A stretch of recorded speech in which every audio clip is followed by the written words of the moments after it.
What's up, guys? Jeff Cavalier, ATHLEAN-X.com. Today we're talking about hard gainers. Hard gainers. Who are you calling a hard gainer? Look. Easy, soldier.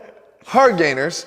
And honestly, guys, when it comes to hard gainers, we can a lot of times call them undereaters because we know that nutritionally it's very difficult to add muscle when you are very, very much an undereater. Yeah. And when we talk about that, though, I've always been on the side of the fence that you want to not sacrifice, never sacrifice nutrient-dense foods. Nutrient-dense foods is sometimes just as important as the overall amount of food that you bring in, because Jesse was actually at one point very much eating a lot of food, but nothing good, right? No, it was all shit. It was cheeseburgers, well, not good cheeseburgers, like McDonald's, Right. Pizza, crap like that. Right. I mean, just ice cream and cake. Yeah. That's all he ate. It's very difficult to build high quality muscle when you're eating nothing but garbage. And when you trade off for some nutrient quality, here's the problem. And this is where a lot of hard gainers, I think, trip up, is that it becomes very difficult to eat calorically dense foods when you're eating nutrient dense foods. I've just said a mouthful there. When you're eating nutrient-dense foods, a lot of times they are not packed with many calories. I'm going to give you some options later, but they're not really packed with many calories. So as you start to clean up the quality of your nutrition, and Jesse's an athlete, I believe in high-quality nutrition to fuel athletes, then it becomes more challenging for you to eat more. So what I want to do in this video is show you and give you specific strategies that actually Jesse has used himself here to try to allow himself to eat more. Because guys, it's just like training. There's a process to this and it doesn't happen overnight, all right? So the very first thing that you wanna do is you cannot try to cram additional calories into the same number of meals. Let's say you're eating 3 times a day, trying to do and cram additional calories or a significant amount of calories into those additional 3 meals is oftentimes setting you up for failure, as Jesse can attest to. And someone actually not even 3 meals, no? No, it was 2 meals. I wasn't eating breakfast. It was lunch and dinner, but it was never anything really that great. But even when I tried to add more food to those 2 meals, or even if I had breakfast and I tried to add substance to those meals, I feel sick, I feel nauseous or uncomfortable, too full, too fast. It wasn't working. It's the equivalent of actually going in, if you're a 225-pound bencher and you're going and trying to bench 400 pounds. Like it's not going to work. What you need to do is you need to start increasing the number of times that you eat in a day. And it's not the magical 6 meals that's not, we've obviously proven that that's not even necessary for building muscle. But for hard gainers, what it does is it gives you more eating opportunities. So that's the very first thing you want to do. Piling on top of that now, and something Jesse actually did, was physically setting reminders to eat. Yeah, I set reminders on my phone for every few hours. Just a reminder. It's the concussions, it's the 20 concussions that make this mandatory for Jesse.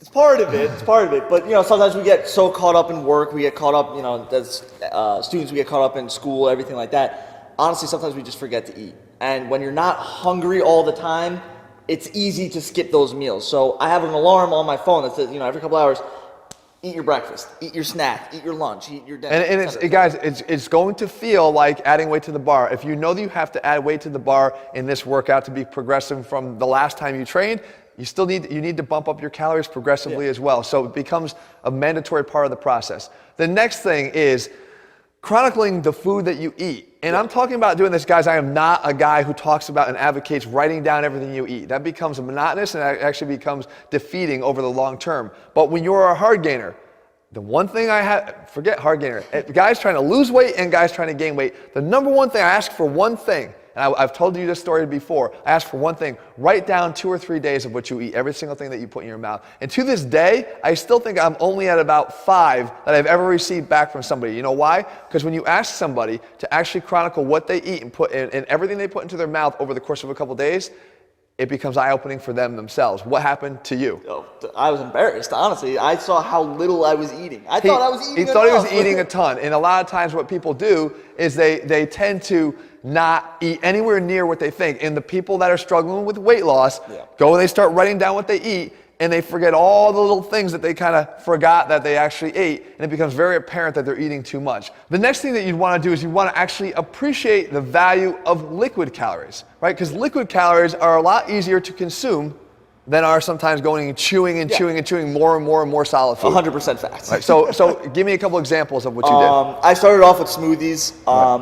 Mostly now I like to have protein shakes or a milkshake and throw some whey in there because I feel like it's, you know, it's tasty and I'm able to get that protein. I mean, guys, people have used a gallon of milk, right? I mean, I think Jesse, Jesse actually had a little bit of experience. Guys, I'm not an advocate of the gallon of milk. In all seriousness, a lot of times what happens is, yes, there's a lot of calories in the GOMAD approach. However, it does start to really very much interfere with your ability to even tolerate and want to eat additional solid foods because it wreaked havoc on my stomach. Yeah. It was awful. It's difficult, but I mean, milk itself is a very viable, calorically dense food that you can eat that is actually in liquid form and I've added a glass of milk with to my breakfast and to dinner as well, just because it's a few extra calories and it's easy to drink it. So I mentioned calorically dense. Yeah.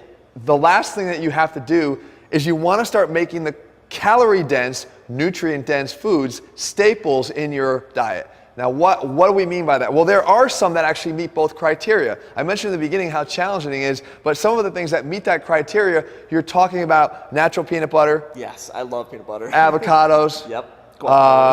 Eggs. Yeah. Right? Anything else? Anything that you've eaten? We mentioned whole milk. I like to have a can of nuts, usually almonds or peanuts, just because I like to have a little bit of extra protein. And people never eat like a handful of nuts. No, like usually it's a big handful numerous times throughout the day. So healthy fats, guys, those are the things that, again, I think when you're trying to gain weight, they're not optional. They become staples. They need to become staples of your diet each and every day. Yeah, and like for a few weeks, every single day, it was 3 peanut butter and banana sandwiches just to have throughout the day because 1, I love peanut butter, and 2, I love banana, but also it was giving me those extra calories and it was, you know, as you're saying, good. It was good food. So guys, we're going to get into this in a whole nother video about whether or not hard gainers, you're not doomed by being a hard gainer. There's differences in skeletal width, as we talked about in the video with comparing Jesse's skeleton to, say, Jinder Mahal. There's differences in the amount of muscle you can actually pack on a frame because of that. But it doesn't mean that if you're skinny right now that you're doomed to be that. There's a great capacity to change from being a hard gainer